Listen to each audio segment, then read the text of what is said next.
Hey guys, welcome back to Sunset Storytime. We're continuing our read-aloud or read-along for J.K. Rowling's Harry Potter and the Sorcerer's Stone. We are on Chapter 8, The Potions Master.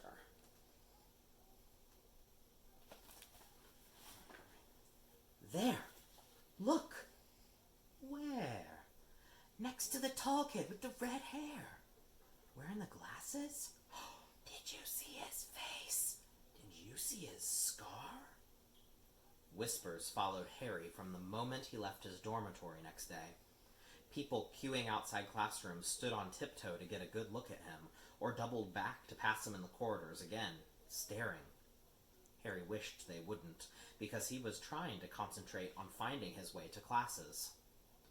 There were 142 staircases at Hogwarts. Wide, sweeping ones, narrow, rickety ones, some that led somewhere different on a Friday, some with a vanishing step halfway up that you had to remember to jump. Then there were doors that wouldn't open unless you asked politely, or tickled them in exactly the right place, and doors that weren't really doors at all, but solid walls, just pretending. It was also very hard to remember where anything was, because it all seemed to move around a lot. The people in the portraits kept on going to visit each other, and Harry was sure that the coats of armor could walk. The ghosts didn't help either.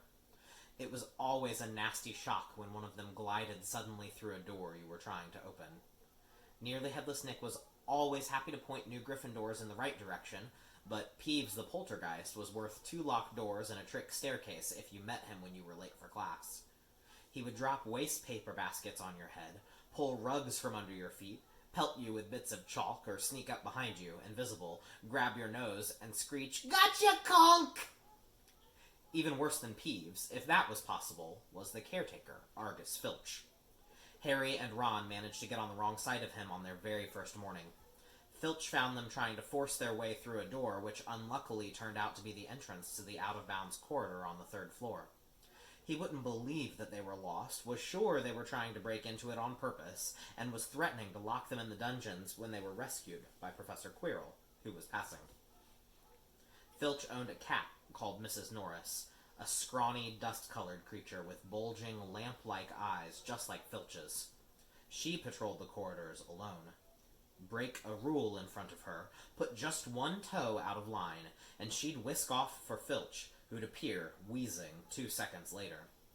Filch knew the secret passageways of the school better than anyone, except perhaps the Weasley twins, and could pop up as suddenly as any of the ghosts. The students all hated him, and it was the dearest ambition of many to give Mrs. Norris a good kick.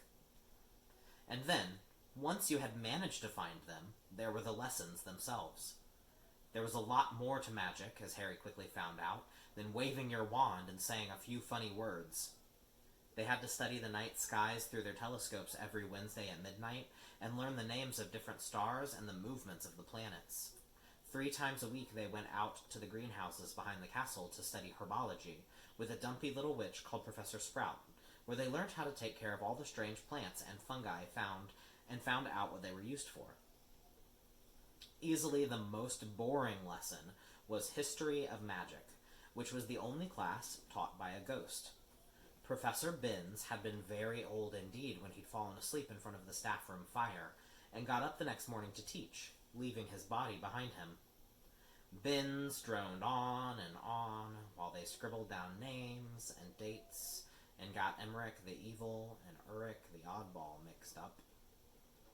Professor Flitwick, the charms teacher, was a tiny little wizard who had to stand on a pile of books to see over his desk.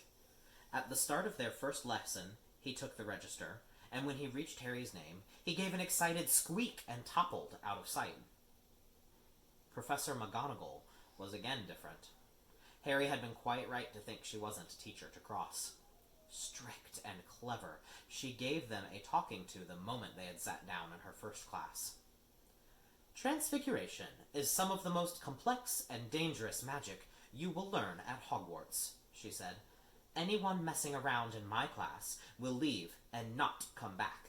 You have been warned.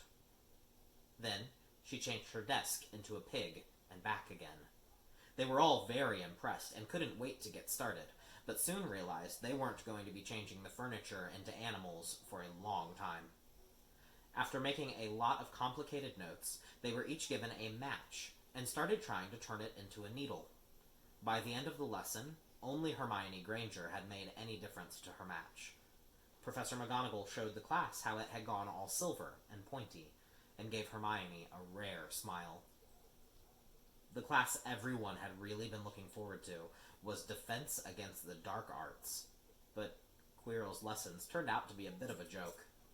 His classroom smelled strongly of garlic, which everyone said was to ward off a vampire he'd met in Romania, and was afraid would be coming back to get him one of these days. His turban, which he told them had been given to him by an African prince as a thank you for getting rid of a troublesome zombie. But no one was sure they believed this story. For one thing, when Seamus Finnegan asked eagerly to hear how Quirrell had fought off the zombie, Quirrell went pink and started talking about the weather. For another, they had noticed a funny smell hanging around the turban, and the Weasley twins insisted that it was stuffed full of garlic as well, so that Quirrell was protected wherever he went. Harry was very relieved to find out that he wasn't miles behind everyone else. Lots of people had come from Muggle families, and, like him, hadn't had any idea that there were witches and wizards. There was so much to learn that even people like Ron didn't have much of a head start. Friday was an important day for Harry and Ron. They finally managed to find their way down to the Great Hall for breakfast without getting lost once. "What have we got today?" Harry asked Ron as he poured sugar on his porridge. Double potions with the Slytherins," said Ron. "Snape's head of Slytherin House. They say he always favors them. We'll be able to see if it's true." "I wish McGonagall favored us," said Harry. Professor McGonagall was head of Gryffindor House, but it hadn't stopped her giving them a huge pile of homework the day before. Just then, the post arrived. Harry got used to this by now, but it had given him a bit of a shock on his first morning, when about 100 owls had suddenly streamed into the Great Hall during breakfast, circling the tables until they saw their owners and dropping letters and packages onto their laps. Hedwig hadn't brought Harry anything so far. She sometimes flew in to nibble his ear and have a bit of toast before going off to sleep in the owlery with the other school owls. This morning, however, she fluttered down between the marmalade and sugar bowl and dropped a note onto Harry's plate. Harry tore it open at once. "Dear Harry," it said in a very untidy scrawl, "I know you get Friday afternoons off, so would you like to come have a cup of tea with me around 3? I want to hear all about your first week. Send us an answer back with Hedwig. Hagrid." Harry borrowed Ron's quill, scribbled, "Yes, please, see you later," on the back of the note, and sent Hedwig off again. It was lucky that Harry had tea with Hagrid to look forward to, because the potions lesson turned out to be the worst thing that had happened to him so far. At the start of term banquet, Harry got the idea that Professor Snape disliked him. By the end of the first potions lesson, he knew he'd been wrong. Snape didn't dislike Harry. He hated him. Potions lessons took place down in one of the dungeons. It was colder here than up in the main castle, and would have been quite creepy enough without the pickled animals floating in jars all around the walls. Snape, like Flitwick, started the class by taking the register, and, like Flitwick, he paused at Harry's name. "Ah, yes," he said softly. "Harry Potter, our new celebrity." Draco Malfoy and his friends Crabbe and Goyle sniggered behind their hands. Snape finished calling their names and looked up at the class. His eyes were black like Hagrid's, but they had none of Hagrid's warmth. They were cold and empty and made you think of dark tunnels.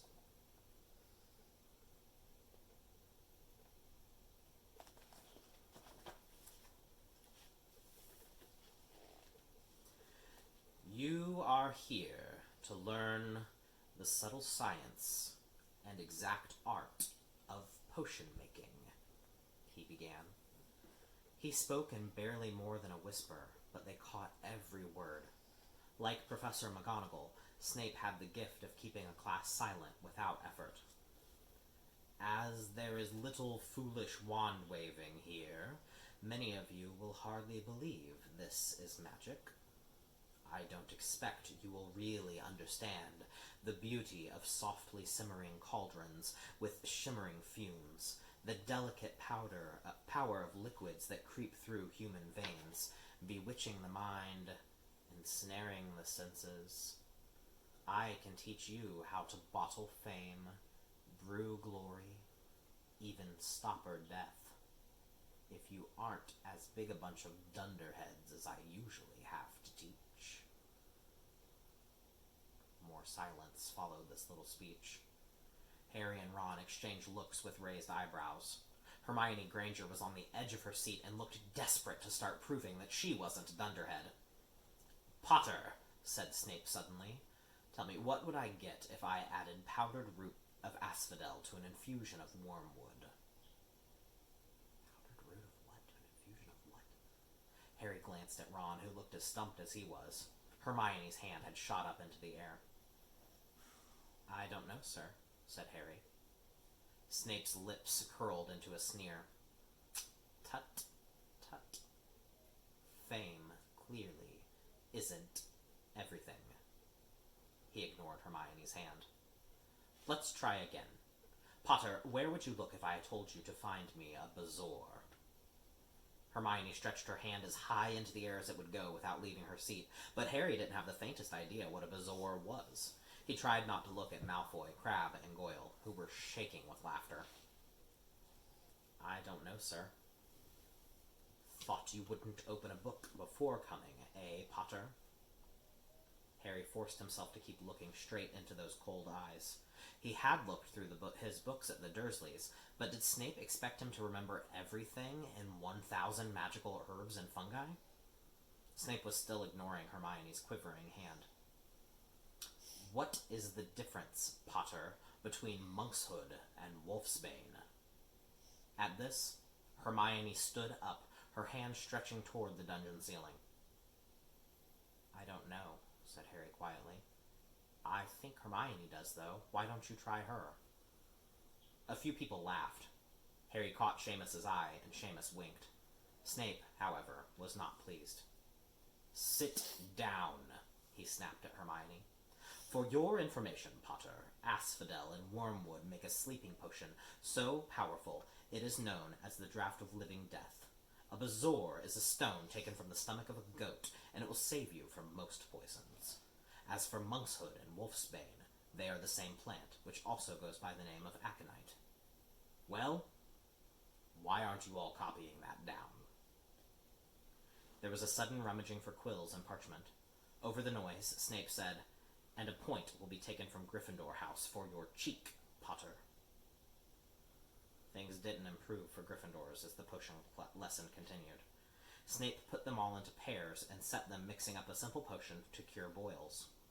He swept around in his long black cloak, watching them weigh dried nettles and crush snake fangs, criticizing almost everyone except Malfoy, whom he seemed to like. He was just telling everyone to look at the perfect way Malfoy had stewed his horned slugs, when clouds of acid-green smoke and a loud hissing filled the dungeon. Neville had somehow managed to melt Seamus's cauldron into a twisted blob, and their potion was seeping across the stone floor, burning holes in people's shoes. Within seconds, the whole class were standing on their stools, while Neville, who had been drenched in the potion when the cauldron collapsed, moaned in pain as angry red boils sprang up all over his arms and legs. "Idiot boy!" snarled Snape, clearing the spilled potion away with one wave of his wand. "I suppose you added the porcupine quills before taking the cauldron off the fire?" Neville whimpered as boils started to pop up all over his nose. "Take him up to the hospital wing," Snape spat at Seamus. Then he rounded on Harry and Ron, who had been working next to Neville. "You, Potter, why didn't you tell him not to add the quills? Thought he'd make you look good if he got it wrong, did you? That's another point you've lost, Gryffindor." This was so unfair that Harry opened his mouth to argue, but Ron kicked him behind their cauldron. "Don't push it," he muttered. "I've heard Snape can turn very nasty." As they climbed the steps out of the dungeon an hour later, Harry's mind was racing and his spirits were low. He'd lost 2 points for Gryffindor in his very first week. Why did Snape hate him so much? Cheer up, said Ron. Snape's always taking points off Fred and George. Can I come and meet Hagrid with you? At 5 to 3 they left the castle and made their way across the grounds. Hagrid lived in a small wooden house on the edge of the Forbidden Forest. A crossbow and a pair of galoshes were outside the front door. When Harry knocked, they heard a frantic scrabbling from inside and several booming barks. Then Hagrid's voice rang out, saying, "Back, Fang! Back!" Hagrid's big, hairy face appeared in the crack as he pulled the door open. Hang on, he said. Back, Fang! He let them in, struggling to keep a hold on the collar of an enormous black boarhound. There was only one room inside. Hams and pheasants were hanging from the ceiling. A copper kettle was boiling on the open fire in a corner. Hams and pheasants were hanging from the ceiling. A copper kettle was boiling on the open fire, and in a corner stood a massive bed with a patchwork quilt over it. "Make yourselves at home," said Hagrid, letting go of Fang, who bounded straight at Ron and started licking his ears.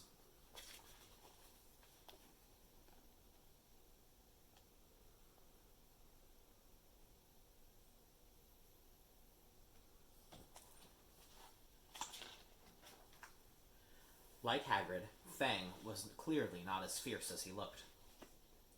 "This is Ron," Harry told Hagrid, who was pouring boiling water in a large teapot and putting rock cakes onto a plate. "Another Weasley, huh?" said Hagrid, glancing at Ron's freckles. "I spent half me life chasing your twin brothers away from the forest." The rock cakes almost broke their teeth, but Harry and Ron pretended to be enjoying them as they told Hagrid all about their first lessons. Fang rested his head on Harry's knee and drooled all over his robes. Harry and Ron were delighted to hear Hagrid call Filch that old git. "And as for that cat, Mrs. Norris, I'd like to introduce her to Fang sometime. Do you know, every time I go up to the school, she follows me everywhere? Can't get rid of her. Filch puts her up to it." Harry told Hagrid about Snape's lesson. Hagrid, like Ron, told Harry not to worry about it, that Snape liked hardly any of the students. "But he seemed to really hate me." "Oh, rubbish," said Hagrid. "Why should he?" Yet Harry couldn't help thinking that Hagrid didn't quite meet his eyes when he said that. "How's your brother, Charlie?" Hagrid said. "I liked him a lot. Great with animals." Harry wondered if Hagrid changed the subject on purpose. While Ron told Hagrid all about Charlie's work with dragons, Harry picked up a piece of paper that was lying on the table under the tea cozy. It was a cutting from the Daily Prophet. Gringotts break-in latest. Investigations continue into the break-in at Gringotts on 31st July, widely believed to be the work of dark wizards or witches unknown. Gringotts goblins today insisted that nothing had been taken. The vault that was searched had in fact been emptied the same day. "But we are not telling you what was in there, so keep your noses out if you know what's good for you," said a Gringotts spokesgoblin this afternoon. Harry remembered Ron telling him on the train that someone had tried to rob Gringotts, but Ron hadn't mentioned the date. "Hagrid," said Harry, "that Gringotts break-in happened on my birthday. It might have been happening while we were there." There was no doubt about it. Hagrid definitely didn't meet Harry's eyes this time. He grunted and offered him another rock cake. Harry read the story again. The vault that was searched had in fact been emptied earlier that same day. Hagrid had emptied Vault 713, if you could call it emptying, by taking out that grubby little package. Had that been what the thieves were looking for? As Harry and Ron were walked back to the castle for dinner, their pockets weighed down with rock cakes they'd been too polite to refuse, Harry thought that none of the lessons he'd had so far had given him much to think about as tea with Hagrid had. Had Hagrid collected that package just in time? Where was it now? And did Hagrid know something about Snape that he didn't want to tell Harry? And that's the end of that chapter. We'll be back tomorrow for another Sunset Storytime. Thanks so much for joining us. See you later.